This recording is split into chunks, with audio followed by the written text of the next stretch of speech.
Hey there in YouTube land, and happy Shocktober. We are almost at the end of the sale. The last week is here and the final titles have been put up. So I thought, I've been doing it all along. Let's go over the 6 final titles, and then let's go over the rest of the titles as well. I'm not going to take them out again. You can see my Scream Factory stuff behind there. Just look at that happy pumpkin face, and you know exactly. That's my 15-disc Halloween set. If you watch my video last night, my complete Scream Factory video, then you'll know exactly what I got. I've got 5 more coming and ordered 2 today. So that'll be 7 in total, bringing my Scream Factory total up to 50 and 3 box sets. Anyway, today, what should you get? Well, they really put out some good ones for the last day of the sale. And if they're ones that you don't have, they're ones you can really think about. The first one was The Howling. Now, The Howling is a fantastic film. If you don't have it, I definitely recommend it, especially if you're a fan of the franchise as a whole, because the producer does talk on it, and he does talk about the entire franchise. It is a fantastic interview where he basically goes over every film in the series, and it was really interesting to see because a lot of those films came out pretty bare bones, and you had absolutely no information on them at all. So having this is kind of a way to collect your Howling movies. Just have that little thing that can kind of like give you a little bit of information on each one. Lake Placid, like I said before, is one that I personally enjoy a lot. Is it for everybody? Probably not. It's very comical. It's dark humor. It's, you know, the giant alligator crocodile. I always get those mixed up. But I thought it was really fun. I thought Betty White was incredible in it.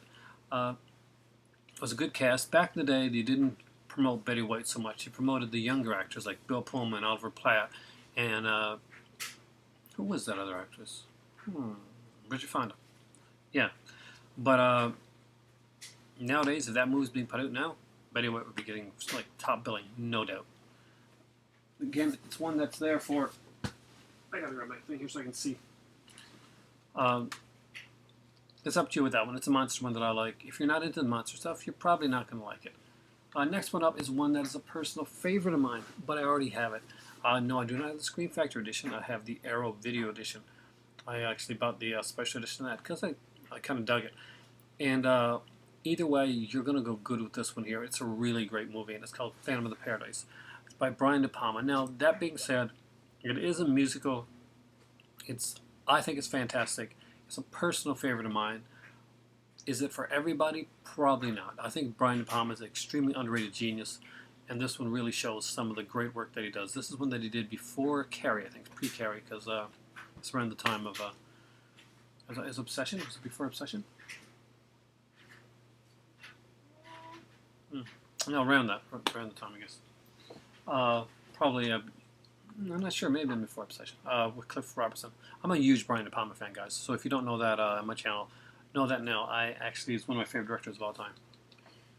Night of the Comets is one that I am picking up. It's one that I don't have in any format at all. I used to have this one a long time ago, and it's a fun movie. It's kind of one of those post-apocalyptic type movies, but not quite. It's a Valley Girl post-apocalyptic type of movie. It's steeped and drenched in 80s nostalgia and music, and if you're a fan of the 80s, you're going to love this movie. It's just one of those films, and it just has a kind of a fun thing. It's a time capsule of a film, but it works. Some movies are hampered by the period that they're stuck in. This one works because of the period that it's stuck in, and I'm strongly recommend that one. It is a collector's edition. Next up is Ginger Snaps, and I would say without a doubt, if you do not have Ginger Snaps, even above all the rest of them here, grab it. Ginger Snaps was a great addition. Amazing cover, beautiful artwork. One thing I haven't checked on here, and I grabbed this one. Well, actually, my better half grabbed this one for me. But it's too bad. I was going to say if their poster was there, yeah, 110% get it. And anyway, it's just a fantastic film. If you've seen Ginger Snaps before, you know exactly what I'm talking about. Ginger Snaps is actually a trilogy of films. The first one was just amazing. The second, I like them all actually, but to see it on Blu-ray with all these great special features, a fantastic presentation, just a really well done film. I sat down, I watched the special feature on it before I watched the film, because usually I don't if I haven't seen the film, But Ginger Snaps is a movie that I've watched a lot. So I could sit down and watch it's about 50, 60 minutes long. And it was just really, really good. Last but not least, and the other one that I decided to go for, I was going back and forth between this one and another one, was Leviathan. Leviathan is one of the underwater monster-y movies, kind of like The Thing. It's a throwback to the 1950s, 60s classic science fiction monster films. It's got Stan Winston doing the special effects. So if you saw my review on yesterday on the movie Pumpkinhead, then you'll know that I'm a huge fan of Stan Winston. Of course, he did Aliens. He did a lot of really great stuff. And Leviathan is no exception. It's a really, really good throwback, classic film. That if you're a monster movie fan at all, if you're a fan of the old 50s and 60s movies, definitely get Leviathan. It's one that's strong on my list. And here, the old edition of MGM that they put out actually had this real cool cover, so I'll show you guys this because it's right here. I'm actually upgrading, but I'm definitely keeping this one because look at this, guys. Not sure if you can see this monster fish thing. I just think it's really cool. Anyway, it's got a great cast too. Daniel Stern, Ernie Hudson, Peter Weller, Hector Elizondo. Just a bunch of great people in there. Now let's go through the other ones real fast. Basically tell you what I think. Bad Dreams, Visiting Hours. Obviously, that's one that I like.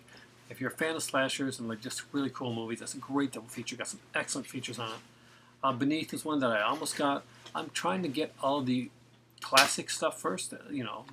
As in stuff I grew up with before I start getting their other stuff, the chiller TV theater stuff and all that. But Beneath is one that definitely is the strongest on my list of the newer stuff to get. Body Bags is one that I think, if you're a John Carpenter fan and you like anthologies, Body Bags is a fun film. It ties into Halloween with the first story. It got some great director cameos. I love the way that it worked. Mark Hamill does a great job in the third story. Even though I think the third story, even though its ending is what it is, I don't know. I just didn't find it satisfying as the first two. The second one is extremely funny. Cat People is a great one. It doesn't have all the features that the DVD has on it, but it's a great presentation of a fantastic film. It is a slightly more erotic film, so if you're a younger viewer or if you have young people in your house, it's probably one you're going to want to watch after they're gone to bed, and with the sound down a bit. There are some scenes in it, like there are some incestuous, and there's some nudity in it as well. Crawl Space is another one that has a bit of a strange film. Klaus Kinski plays this son of a Nazi. He's a really strange character. There's no guessing who the killer is in this one. Klaus Kinski is the killer, and he plays this game with himself with Russian roulette. Kind of a Deer Hunter type of thing that he does. It's not a Deer Hunter type of movie, but he does the Russian roulette thing. It's just a great film, and it's a really quirky one. Darkman is a great superhero, like the start of the whole newer, darker superhero type thing. Sam Raimi starts it off, and as my better half said, it's probably the best superhero movie that Sam Raimi did. All the Spider-Man films included, and it really is. He created such a great original character. Liam Neeson's kind of is really, I say it's almost like his introduction here. I think the first place I saw Liam Neeson was probably Miami Vice. It's one season over. It's probably the third season. But he just does a great job. And this Larry Drake, of course, who was been known before this. Some people know him in the horror community as Dr. Giggles, but he was mostly known for the TV series L.A. Law, where he played kind of the slower character, and did an amazing job with it. Dead Shadows, I don't know a lot about. It had an interesting premise. It's a French film. It's got some really great special effects on it. It's one that I definitely want to grab down the road. It's not one of the ones I got now because I'm dealing with the classics first. Deadly Blessing I can't recommend that one enough. It's a great Wes Craven film. It's kind of a mystery, supernatural. It's got a lot of elements thrown in there. Some people don't think it works because of all the elements. I think it works for exactly that reason. Death Valley is a fun film. It's a thriller. There's nothing overly complex about it.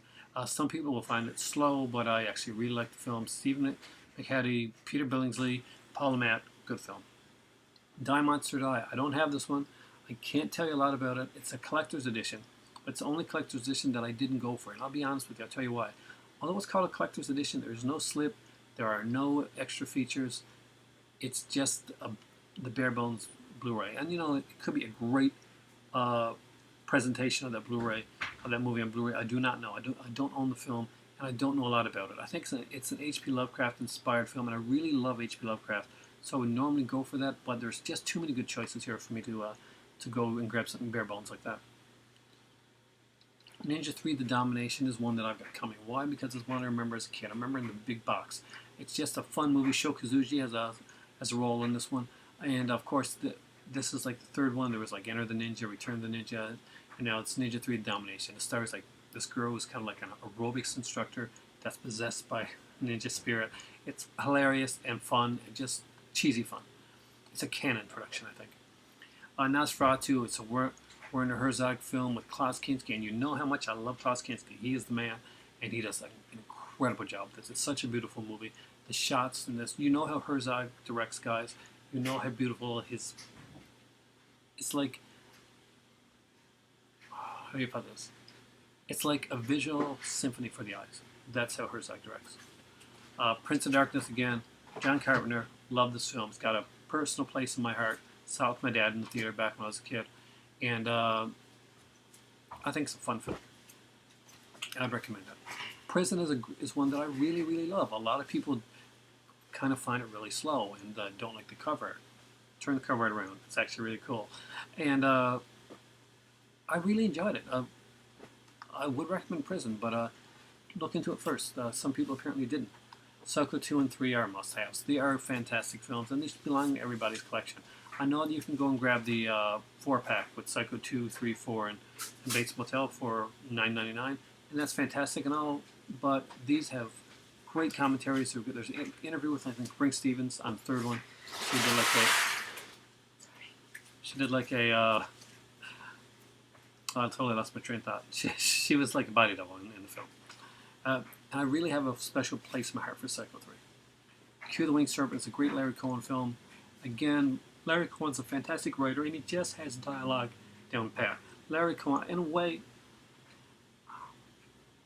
I don't want to belittle either one of these people, and they have very different fan bases, but you know the way Josh Whedon writes people, and a lot of times he writes really cool, snappy dialogue, stuff that, even if the movie's not the greatest, you're kind of in it for the dialogue and the characters. Well, Larry Cohen's kind of like that.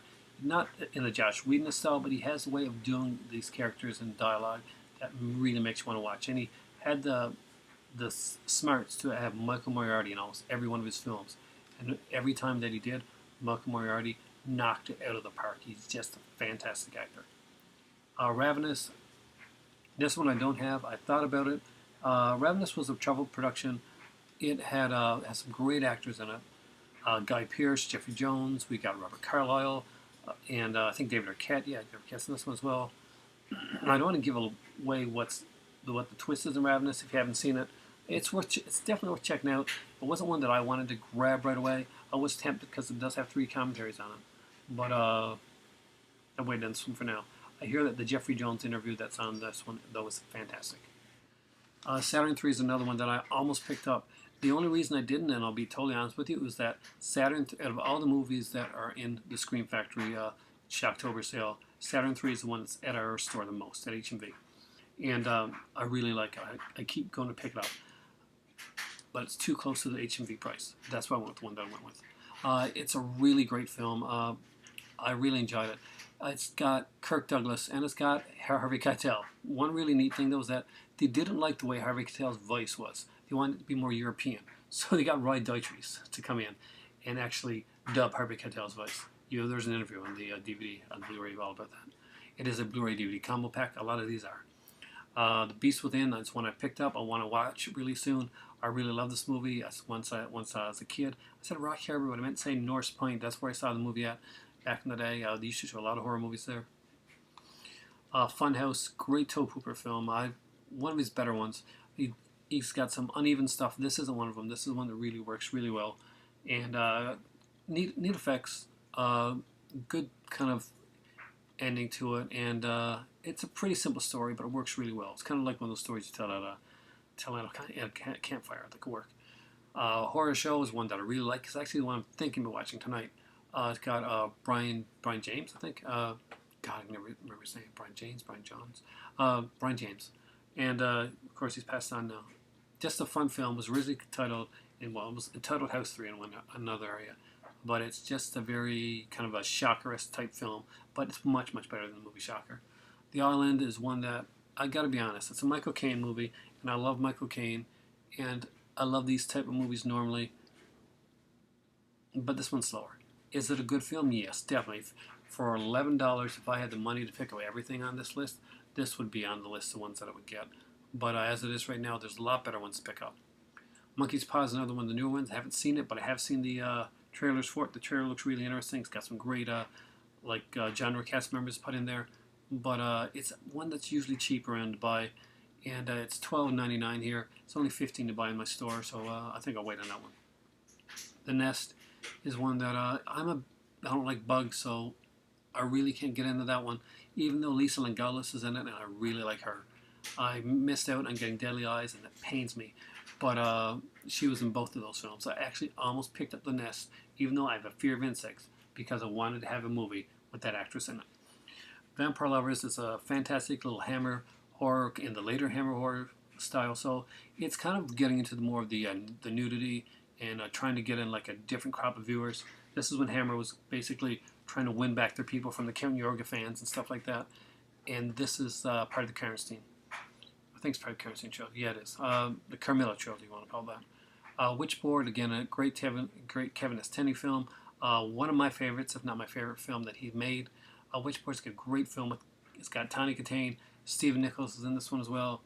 Great cast and just great characterization. The story between the best friends is actually, for me, more compelling than the love story that's going on between the man and the woman in the movie. It's just, there's something good about it. Something real. X-Ray and Schizide, I strongly recommend this one. I got this one from my good friend Sammy, Falgar 517. And it was just such a great film. And I knew he'd like it because, hell, lots of cool nudity and sleaziness. And it's got Klaus Kinski. And who does not love Klaus Kinski? And X-Ray has Barbie Benton. And I'm sorry, but if you're a red-blooded male, you got to love Barbie Benton. The other two things that are there, and I was really tempted on them. I almost bought them, but I'm going to get them some other time, I think. They got the 2 Scream Factory t-shirts. I kind of wanted to have a Scream Factory shirt to like be reviewing my Scream Factories with. But I wanted to go for the other Scream Factory instead, so we'll get the shirt down the road. Because there wasn't a lot of sale on the shirt. It was only $2.50 off as compared to the movies that had sometimes be like $8, $10, whatever dollars off. But there's the original black shirt, which is the one I would have got. But there's also a Comic-Con shirt that was red, kind of the blood red one, which some people liked. And that, my friends, is the Scream Factory Shocktober Sale. Those are I guess this is my final thoughts on the sale until I get my other stuff come. Thank you guys for watching. And by the way, thanks to Scream Factory for actually, when we called them up about the Motel Hell, the poster didn't get sent out. I thought, okay, it's too late. I'm not going to get the poster now. They escalated it right away, got us right up to the top, and the Motel Hell poster is actually on its way being sent out to me right now. So great customer service on Scream Factory's side. Thanks for watching, guys. Have a fantastic day. I desperately need tea. My voice is going. And I'm going to start rambling if I don't stop. So thanks for watching. It's time for tea, and happy Shocktober sale. Enjoy the last week of it. Go get some great stuff. And let me know down in the comments below what you think you're going to get this time.